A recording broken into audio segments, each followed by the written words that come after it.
பார்த்து சொல்றாரு, ஆபிரகாமே இவன் சும்மா விட்டுருவானா, நான் ஒன்னிடாம விட்டுருவானா? இல்லப்பா, நீ என் சொல்லுக்கு பயந்தவன் எனக்கு தெரியும், அதனால பூமியில எல்லா ஜாதிகளுக்கும் உடைய தகப்பனாய்.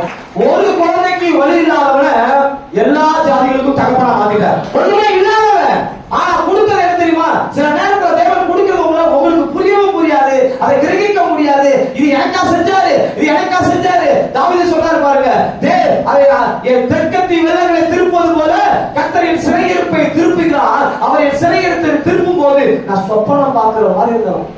கனவா சொல்லுவாங்க, இது கனவா இல்ல நிலவுதான், இது நிலவு. கனவாவே வாழ்க்கை முடிஞ்சிடாது, எல்லாமே நிலவா.